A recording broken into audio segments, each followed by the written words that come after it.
पुंडलीकवरदा हरिविठ्ठल श्री ज्ञानदेव तुकाराम सद्गुरु समर्थ त्र्यंबकानंद महाराज की जय। माऊली ज्ञानेश्वर महाराज की जय। सद्गुरु तुकाराम महाराज की जय। श्री गुरुदेव दत्त। का महासतीचे भोग देखे कीर सकळ जग, परी ते अंगी ना अंग ना लोक देखे, परी ते आगी न अंग ना लोक देखे।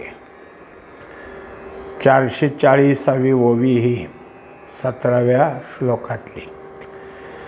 आता विषय असा चालला आहे की जे विदेही पुरुष आहेत त्यांच्या देहातून कोणतं जरी कर्म होत असलं तरी ते कर्मापासून अलिप्त असतात। कर्तृत्व भाव त्यांच्या ठिकाणी उभा राहत नाही आणि भोगाची इच्छा त्यांना नसते। फक्त कर्म होतं ते देहाकडून होतं एवढंच आहे।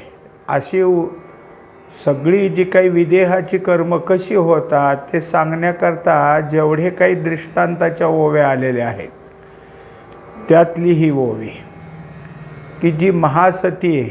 सती म्हणजे पतीच्या निधनानंतर पतीबरोबरच जी काही आहे त्या पेटवलेल्या चितेवर बसती आणि स्वतःला जाळून घेते, ती महासती। ती ज्यावेळेस पतीबरोबर जात असते तेव्हा तिच्या ठिकाणी जे सतीचं लागत असणारं सगळी सुशोभा तिची केलेली असते। तिला मळवट भरलेला असतो, तिच्या हातामध्ये बांगड्या हिरव्या भरलेल्या असतात, अजून जे काही असल सतीसाठी लागणारं ते सगळं काही तिच्या ठिकाणी जे जे लागतं ते भरलेलं असतं। हा सगळा अंगावरचा पोशाख आणि अंगातले सगळे सौभाग्य अलंकार पाहून सुद्धा तिच्या ठिकाणी काय चाललं ह्याचं भान नसतं। आणि जेव्हा चितेवर बसते तेव्हा आपल्या अंगाला हे आग पोळते हे कळत नाही, लोक आपल्याकडे बघतात हेही कळत नाही। मग तर पतीच्या प्रेमासाठी ती तितकी त्या ठिकाणी एकरूप झालेली असते की स्वतःला जाळलं जातंय, अग्नी पोळतोय, काही भान नाही।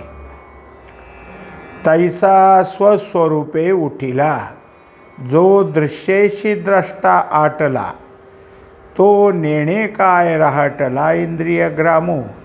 आता त्याचप्रमाणे एकदा स्वस्वरूपाची जाणीव झाली, आपल्या ठिकाणी जे आपलं स्वरूप आहे त्याचं पूर्ण ज्ञान झालं, म्हणजे मग द्रष्टा जो दृश्य पाहत होता ते द्रष्टा हे नाव दृश्याच्या सापेक्षतेनं आलतं आणि द्रष्ट्याला दृश्य हे नाव द्रष्टा ह्याच्यातून सापेक्षतेनं आलतं। आता हे दोन्ही उरत नाही, कारण द्रष्ट्याला हे जे दृश्य आहे ते दृश्यच उरलं नाही।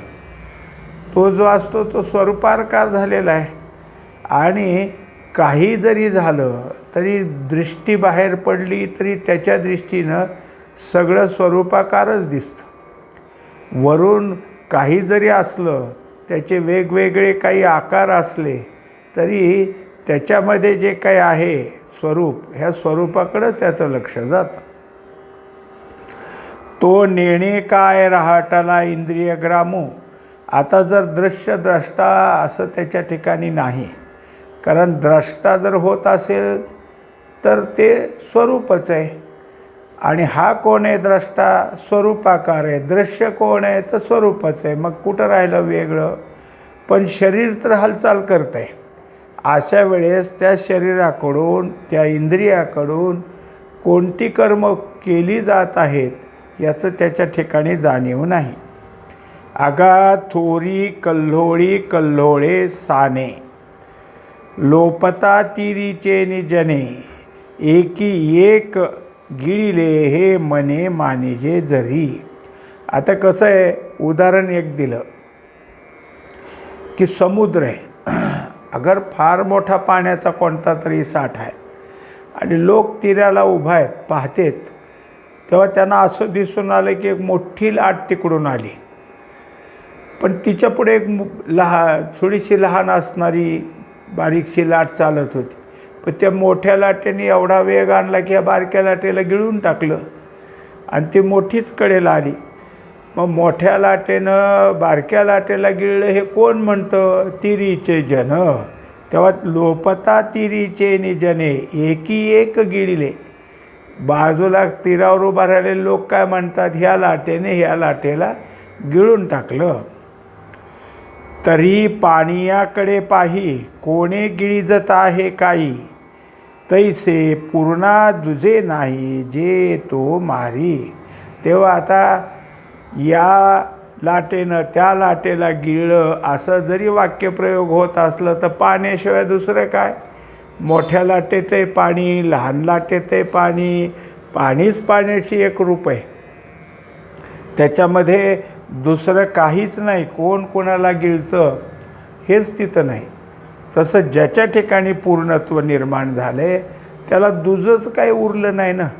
मग दुजं उरलं नाही, दोन जर नाही तर मग कोणाला मारायचं?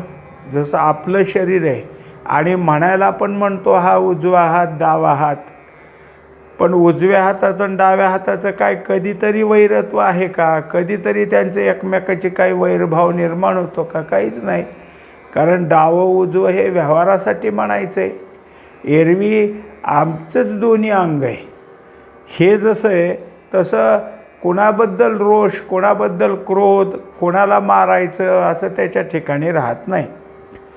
सोनियाची चंडिका सुवर्णशूळेची देखा, सुवर्णाची महिखा नाशू केला.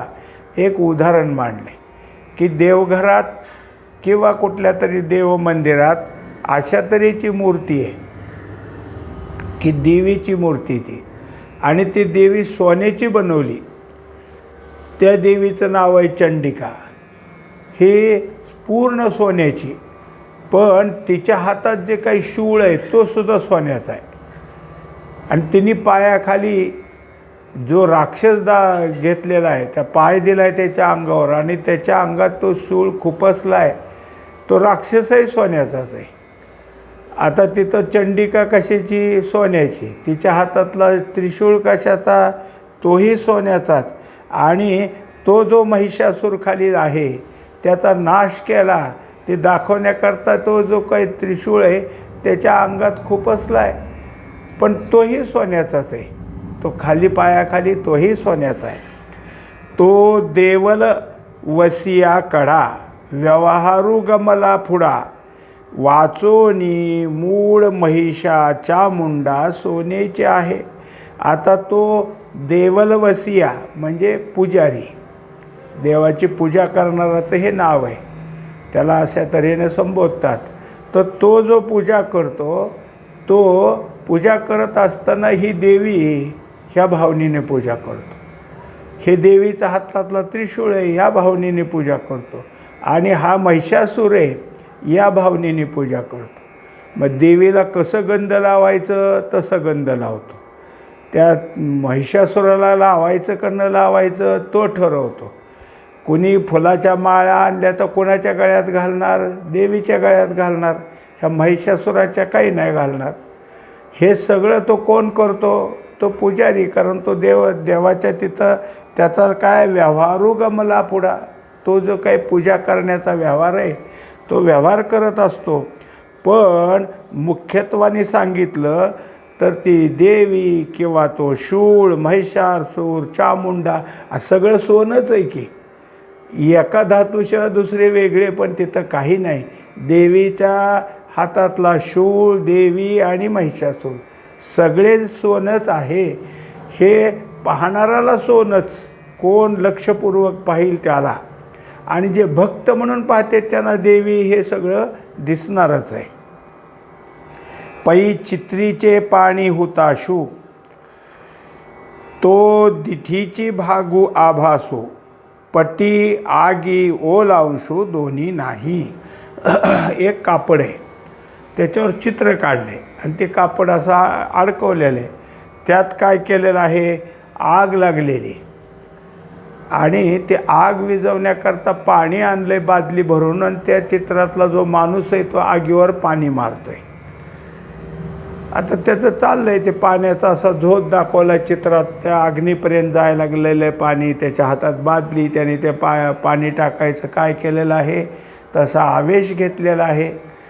बघणारा म्हणतो आता बघू हे जळतंय का पाण्याने विझतंय, आता ह्यातलं काय होईल, जळलेल्या ठिकाणी जिथं आग लागली तिथं पोळतंय का बघू हात लावून, अगर ह्याचं पाणी तिथं ओलं झालं आहे का कापड.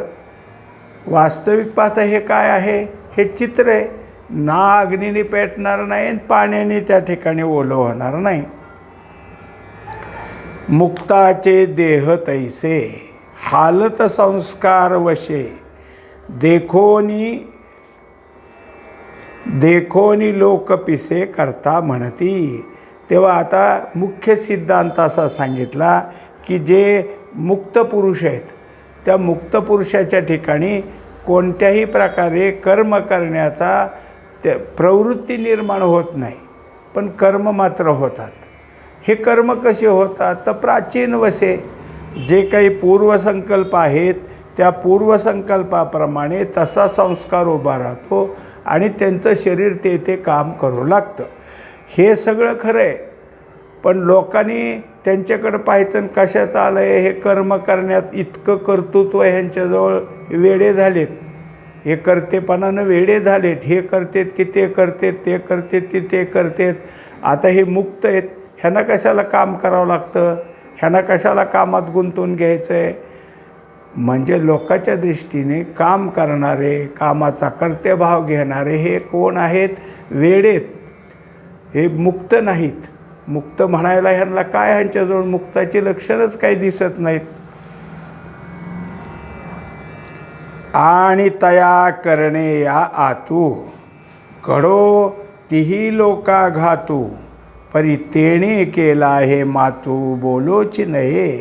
तेव्हा आता अशा या कर्म करणाऱ्या जे काही मुक्त पुरुष आहेत त्या मुक्त पुरुषाकडून कर्म करत असताना जरी त्यांच्याकडून काय आहे की चुकून असा काहीतरी कोणाचा घात झाला, आता त्यांनी तर असं दाखवलं की घडो तिही लोका घातू, म्हणजे त्रिभुवनातलं जे काही लोक असतील ते ह्यांनी मारले. असं जरी झालं, या श्लोकात शेवटच्या टुकड्यात सांगितलं हत्वा किमान लोकान, सगळ्या लोकाला ह्यांनी मारलं असलं तरी पण त्यांच्या हातून हे सगळं घडले आणि तेच त्या मारतात असं यत्किंचितसुद्धा बोलू नये. परी तेणे केला हे मातू बोलोची नये, त्यांच्या हातून झालं आहे असं बोलायचं नाही. याचं कारण करता भावच नाही. एखादा काय आहे, खून खटला कोर्टात जरी उभा असला तरी त्याच्या हातून एखादा मनुष्य मेला तर हेतू कोणचा होता त्याचा, चुकून काही झालं आहे का काही त्यांनी मुद्दाम काय खून केला हे स्पष्ट केलं जातं. आणि याच्याकडून हे काहीतरी अनावधानानं झालं आहे असं दिसून आलं तर तो त्या खुनाच्या ह्याच्यामध्ये तितक्या गांभीर्यानं सापडत नाही. म्हणजे खुनीच आहे हा असं नाही, त्याच्या हातून खून झाला हे आता दिसतं आहे, हे चित्र समोरचं आहे, पण ह्यानी खून करायच्या उद्देशाने केला आहे असं नाही. हे जसं आहे तिथं आता काय कायदा काय सांगतो, साक्ष काय सांगतं, यावर सगळ्या गोष्टी घडतील. पण इथं प्रत्यक्ष जरी ह्याच्या हातून काही घडलं तरी तेने केल्या ऐसे मातू बोलोची नये असं म्हणायचं सुद्धा नाही. तव अंधारूची देखावा तेजे मग ते फेडी हे के बोलीजे तैसे ज्ञानिया नाही तुझे करील काही. आता त्याला उदाहरण दिलं आहे असं की हा जो काही प्रकाश आहे, सूर्यप्रकाश आहे म्हणा, चंद्रप्रकाश आहे, त्या प्रकाशाला कुठंतरी धावत जाताना कोणीतरी पाहिलं आणि कुठं चालला, कुठं तिथं अंधार आहे म्हणला, त्याला संपून टाकतो. अंधारच कधी पाहणार नाही ते तर त्याला काय, दीप घेऊनी धुंडीती अंधार भेटे हा विचार न अघटित. असं कधीच घडणार नाही. तुकोबारायाचा एक अभंग आहे तसा की दिवा घेऊन अंधार बघायला गेला तर कसा भेटेल? कारण त्याच्यामध्ये तैसे ज्ञानिया नाही दुजे, तर जो अंधाराला राहूच देत नाही, त्याच्यापुढं अंधार राहत नाही, तसं ज्ञानियापुढं दुजं काही उरत नाही. दोनपणा नाही, ज्ञानिया ऐक्यभाव झालेला आहे. एकत्र त्याची जी काही आहे ती ऐक्य झाल्यामुळं आता दुसरं काही नाही. म्हणोनी तयाची बुद्धी नेणे पाप पुण्याची गंधी, गंगा मिनली या नदी विटाळू जैसा. आता या ठिकाणी त्या बुद्धीत कर्तेपणा नसल्यामुळं पाप आणि पुण्य काही नाही.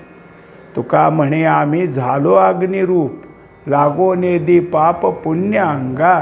आम्हाला ह्यातलं काही लागणार नाही.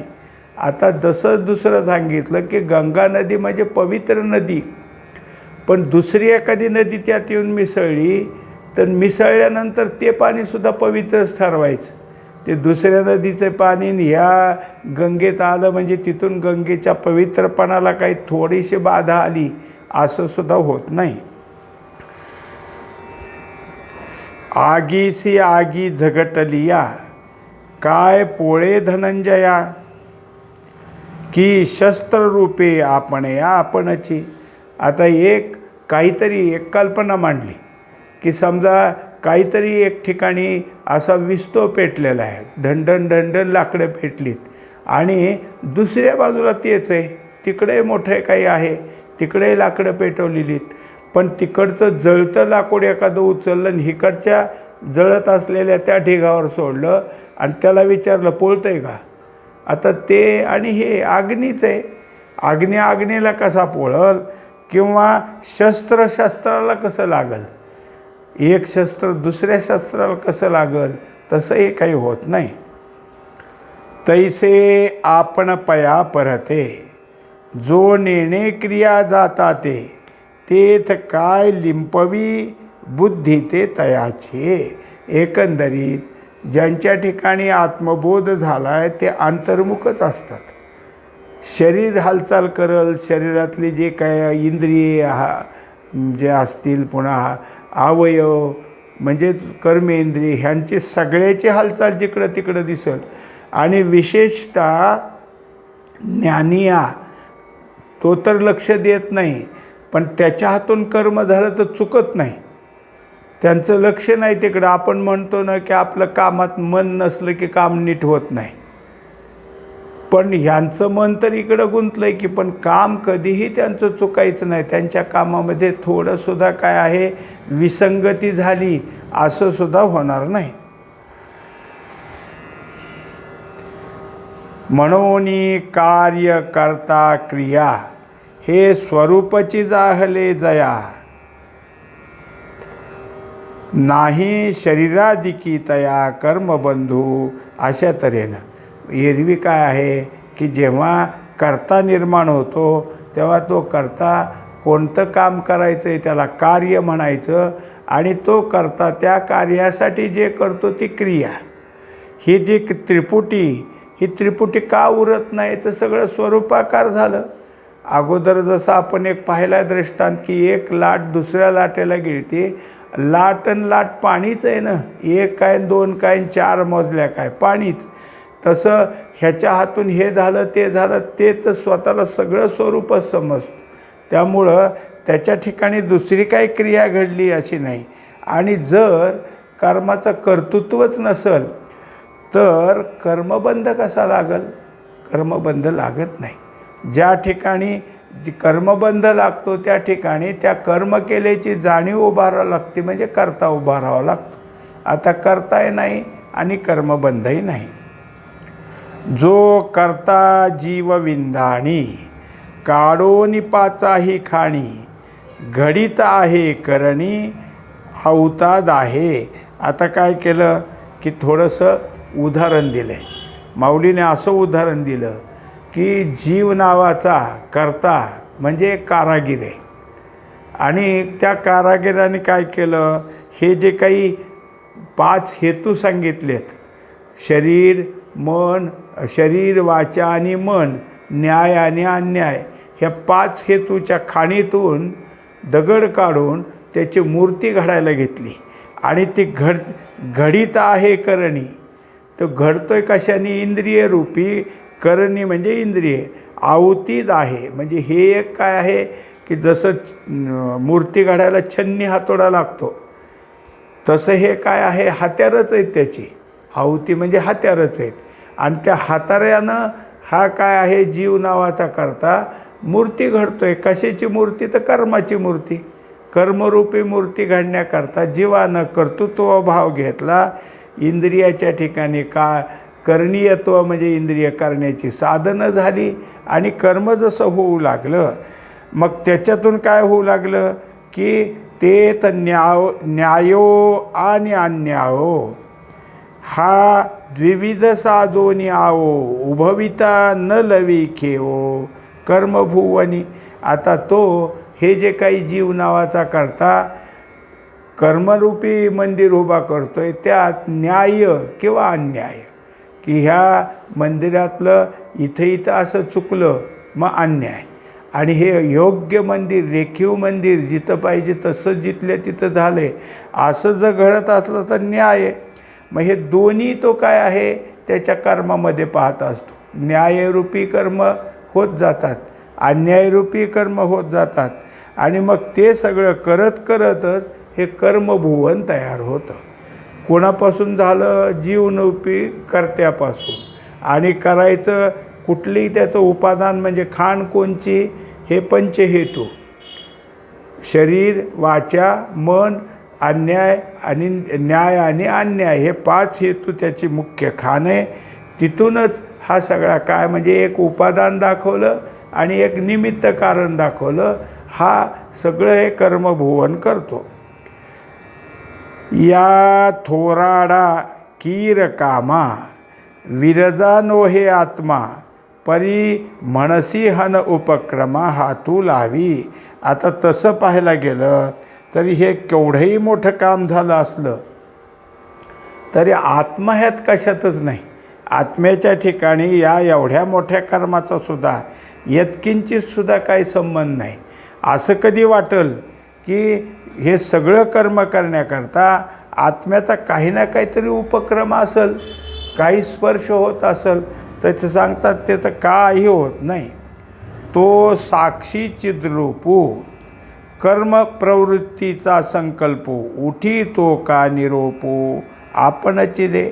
एकंदरीत पाहायला गेलं तर याच्या ठिकाणी काय आहे की जे काही कर्म होते ते कर्म त्या आत्म्याच्या ठिकाणी सत्तेच्या पुढं होते. असं जर म्हणायला गेलं की त्याची सत्ता नाही का मग त्या कर्मात, म्हणून त्याला साक्षी ठरवलं. त्याची सत्ता तिथं आहे म्हणून तो कोण आहे? साक्षी आहे. आणि त्यामुळं त्याच्या ठिकाणी होत आहे.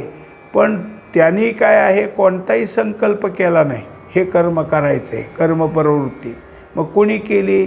तर कर्मप्रवृत्ती जीवाने केली. जीवाच्या ठिकाणी अमुक कर्म करावं तमुक करावं अशा प्रकारचा संकल्प उभा राहतो आणि मग त्याच्या हातून या संकल्पाला पुष्टी देत देत कर्म होत असतात. तरी कर्मप्रवृत्ती ही लागी तया आयासू नाही अंगी ते प्रवृत्तीचे उळीगी लोकूची आथी. आता तसं पाहायला गेलं तर हे सगळं जरी होत असलं तरी आत्म्याच्या ठिकाणी काही नाही. मग आता हे सगळं तर झालं खरं, झालेलंही समोर दिसतंय.